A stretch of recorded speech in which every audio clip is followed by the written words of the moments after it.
got you covered. This is 19 News at 5. We'll tell you what the experts say about how a lack of snow this season could affect drought conditions in spring. And what issue does an area political professor think could bring Republicans and Democrats together? Plus, a local teacher is among a select group of educators being recognized by the White House for her efforts. Thanks for joining us. I'm Heather Armstrong. An area teacher has earned national recognition. Chandler Brindley was at GET High School and spoke with the teacher about the award and heard what students have to think about it. Since 1983, more than 5,200 educators have been recognized through the Presidential Awards for Excellence in Mathematics and Science Teaching. In the latest round of reward recipients, a teacher in the Cooley region can be added to this prestigious number. Good morning. Cindy Stetzer teaches science at Galesville Trempealeau High School. Cells are made of. She teaches 10th through 12th grade biology, anatomy, and is an adjunct teacher for the University of Wisconsin-Oshkosh. She is an amazing teacher. She truly values the connections that she makes with her students. She wants us to become just the best students that we can, not just learning her material. Stetzer is one of up to 110 educators from across the U.S. recognized by the White House for their impact in the classroom, winning a presidential award for excellence in mathematics and science teaching. I'm very honored, very humbled. I've said this before, but this award doesn't happen just because of me. It's really a compliment to all the people who've helped me all along the way. I've had amazing mentors, this great community that I get to teach in, supportive school board, and the students. The former wildlife technician with the Wisconsin DNR says she was nominated by a colleague at the elementary school and was hesitant on applying. She applied anyway and now finds herself in rare air, representing a district of roughly 1,300 students at the highest level. When I got that email last week that, yep, you're it, I'm still in a little bit of shock. Sometimes being a smaller district, being a rural district, we've got to work a little bit harder, or resources aren't as readily available. With 25 years of teaching experience, Stetzer's magic and passion for science is wearing off on students. I'm going to go into a science field in the future, kind of because of Stetzer. I'm going to go into renewable energy, and I've learned a lot about myself from the classes I've taken with Stetzer. Stetzer will receive a proclamation from President Biden, as well as a trip to Washington, D.C., where she will be recognized with other awardees from other states. Reporting from Galesville Trempealeau High School, I'm Chandler Brindley.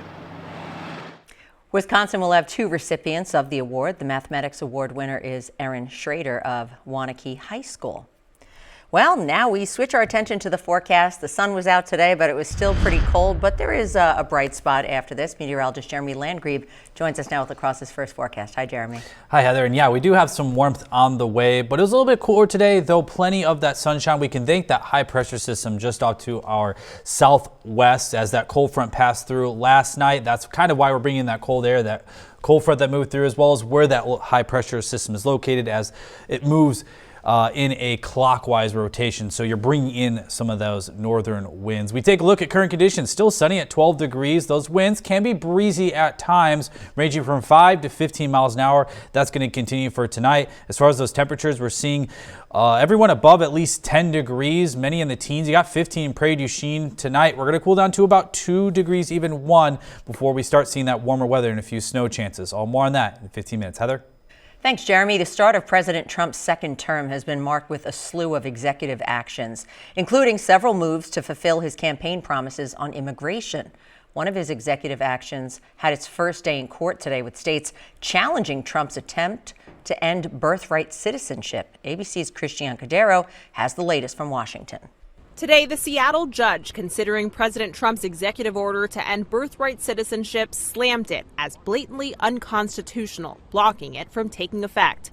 This is step one, but to hear the judge from the bench say that in his 40 years as a judge, he has never seen something so blatantly unconstitutional sets the tone for the seriousness of this effort. The judge, nominated by President Ronald Reagan, signed the temporary restraining order less than an hour into the hearing. Obviously, we'll appeal it. They put it before a certain judge in Seattle, I guess, right? And there's no surprises with that judge.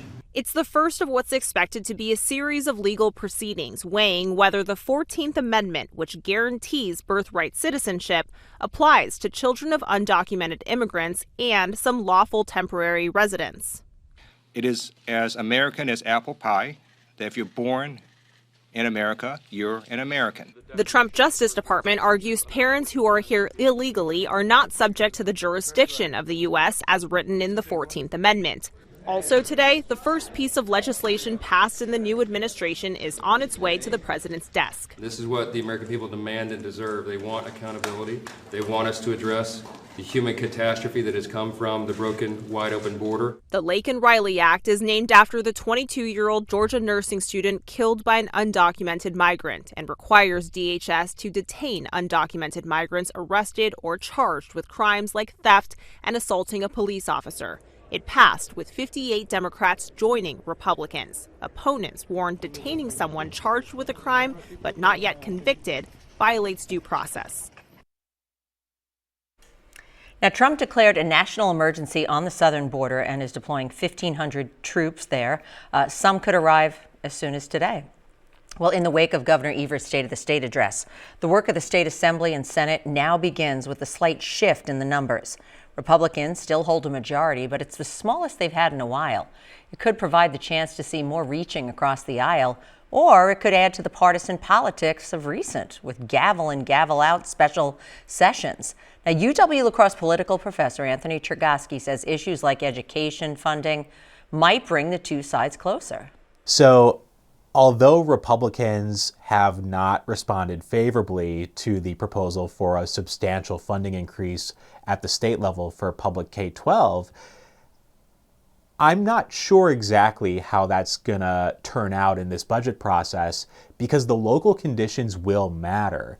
And the local conditions are things that elected officials must be attentive to if they have any hope of getting reelected. Here in the La Crosse area, there are already several school operational referendums to be voted on in the spring. With just over a week remaining in the month of January, what is traditionally the biggest month for snow has produced only a half an inch in total. So what does it mean, and when was the last time it was this low?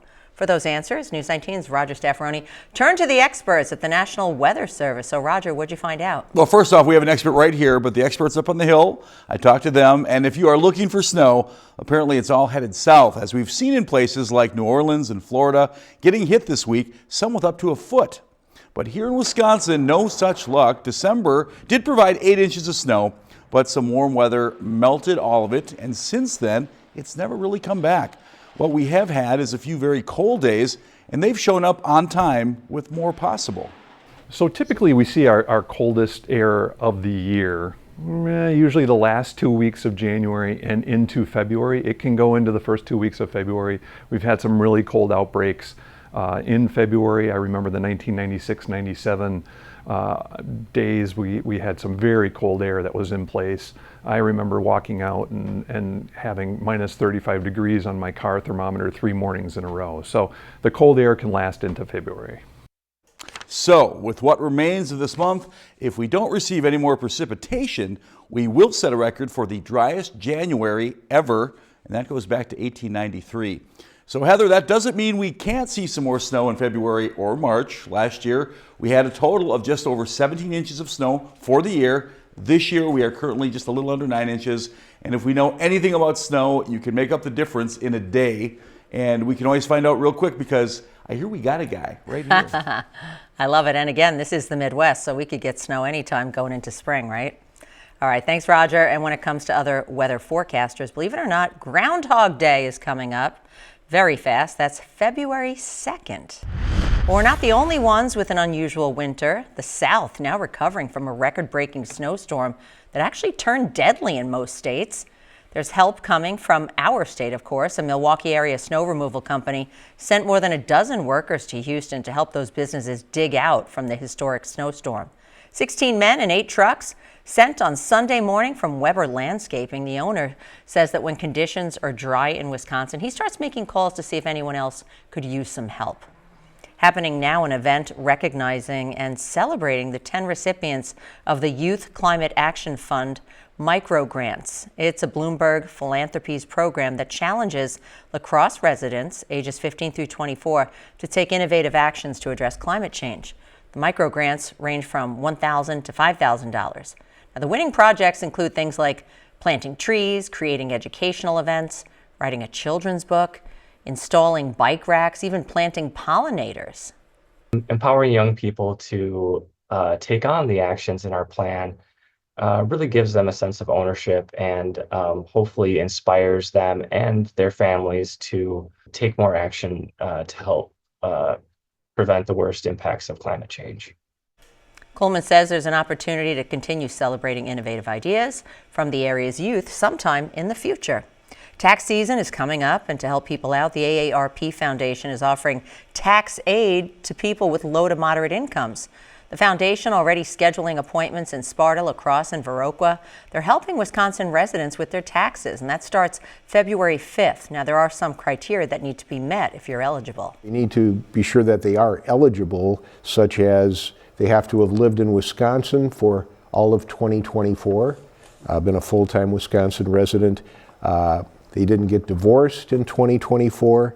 All their wages, all their income came from Wisconsin sources. That type of thing. Those packets are available at the La Crosse Public Library and the Holman Community Center. And you can find more information when you find this story on our website.